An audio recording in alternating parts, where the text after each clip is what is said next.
ఈ shoulder dislocate అయినప్పుడు వాళ్ళకి వాళ్ళు పేషెంట్స్ సెట్ చేసుకుంటారు అని అన్నారు కదా. అంటే వాళ్ళు సెట్ చేసుకోవడం కుదురుతుందా? ఎంతవరకు కరెక్ట్ అది? అంటే ఇది ఈ షోల్డర్ డిస్లొకేషన్ అనేది కొన్ని సందర్భాల్లో పేషెంట్ కొంతమందికి అలవాటైపోతుంది అది ఏ రకంగా సెట్ చేసుకోవాలనేది.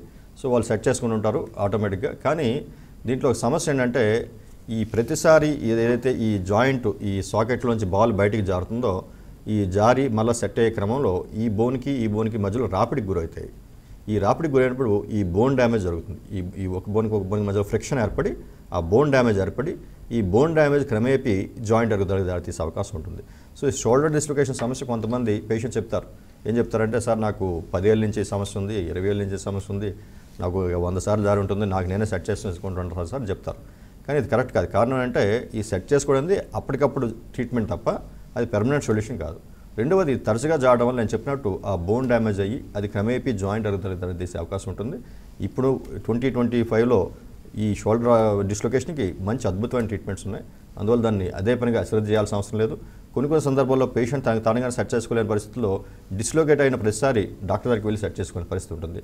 ఇది కొన్నిసార్లు కొంతమందికి అర్ధరాత్రి జరగచ్చు, కొంతమందికి ఎక్కడ వేరే ఊర్లో ఉండేటప్పుడు జరగచ్చు. ఇటువంటి సందర్భాల్లో చాలా ఇబ్బంది పడతారు పేషెంట్స్.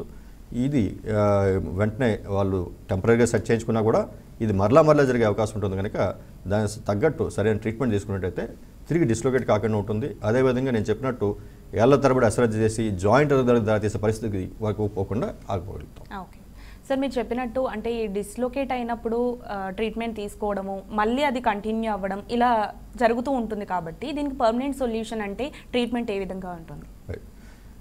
షోల్డర్ డిస్లొకేషన్కి ఇది మెకానికల్ ప్రాబ్లమ్ అమ్మా. బేసికల్గా షోల్డర్ డిస్లొకేషన్ అంటే నేను చెప్పినట్టు ఈ బాల్ ఈ సాకెట్ లోపల తిరుగుతున్నప్పుడు ఈ బాల్ తిరిగితేనే మనకి షోల్డర్లో మూమెంట్స్ వస్తాయి. అయితే ఈ బాల్ సాకెట్లోంచి బయటకు రాకుండా మనకి ఈ బాల్ చుట్టూతా ఒక కవర్ ఉంటుంది. దీనికి క్యాప్స్యూల్ మరియు ల్యాబ్రమ్ అంటాం మనం. ఈ కవర్ అనేది ఉంటే ఈ బాల్ని పట్టి ఉంచుతుంది. ఈ బాల్ని పట్టి ఉంచడం వల్ల ఈ బాల్ లోపల మూవ్ అవుతుంది, కానీ మనకి సాకెట్లోంచి బయటకు రాకుండా కాపాడబడుతుంది. అయితే ఎప్పుడైనా పడ్డప్పుడు కావచ్చు, యాక్సిడెంట్స్లో కావచ్చు, లేదంటే ఏమైనా హెవీ స్పోర్ట్స్ ఆడేటప్పుడు కావచ్చు, ఇటువంటి సందర్భాల్లో షోల్డర్ మీద హెవీ ఫోర్స్ పడేటప్పుడు ఈ పొర డ్యామేజ్ అయ్యి ఈ ల్యాబ్రమ్ లేదా క్యాప్స్యూల్ డ్యామేజ్ అయ్యేటప్పుడు ఈ బాల్ బయటకు వచ్చేస్తుంది మనకి. దీన్ని డిస్లొకేషన్ అంటాం మనం.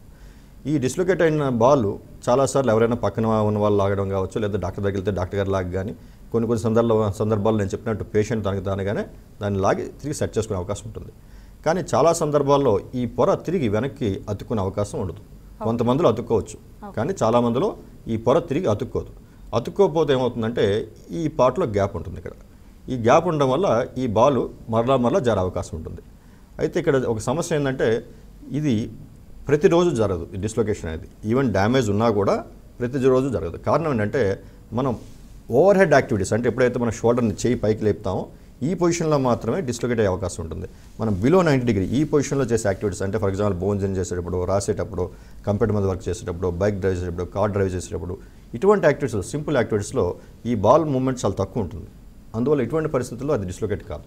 ఇది ఎప్పుడు డిస్లొకేట్ అవుతుందంటే ఓవర్ హెడ్ యాక్టివిటీ, అంటే చేయి పైకి ఎత్తినప్పుడు, కానీ కొన్నిసార్లు మనం నిద్రపోయేటప్పుడు చేయి తలవెంకి పెట్టుకుని పడుకునేటప్పుడు కావచ్చు, లేదా ఏమైనా స్పోర్ట్స్ ఆడేటప్పుడు, బ్యాడ్మింటన్ ఆడేటప్పుడు, ఏమైనా క్రికెట్ ఆడి బాల్ ఇసిరేటప్పుడు కావచ్చు, ఇటువంటి పొజిషన్స్లో ఈ బాల్ ఎడ్జ్లోకి వస్తుంది. ఈ సాకెట్ ఎడ్జ్లోకి వచ్చేటప్పుడు దీనికి సపోర్ట్ లేకపోవడం వల్ల అది జారిపోతుంది.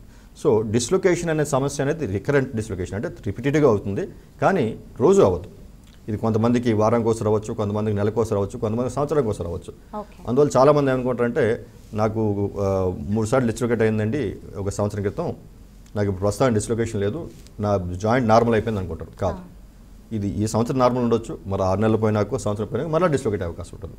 అంటే బేసిక్గా భుజాన్ని స్టెబిలైజ్ చేసే స్ట్రక్చర్స్ డ్యామేజ్ అయినాయి కనుక ఇది మెకానికల్గా అన్స్టేబుల్ షోల్డర్. అది ఇన్స్టెబిలిటీ అనేది ఎప్పుడైనా మేనిఫెస్ట్ అవ్వచ్చు వాళ్ళకి. ముఖ్యంగా నేను చెప్పినట్టు ఓవర్ హెడ్ యాక్టివిటీ చేసేటప్పుడు.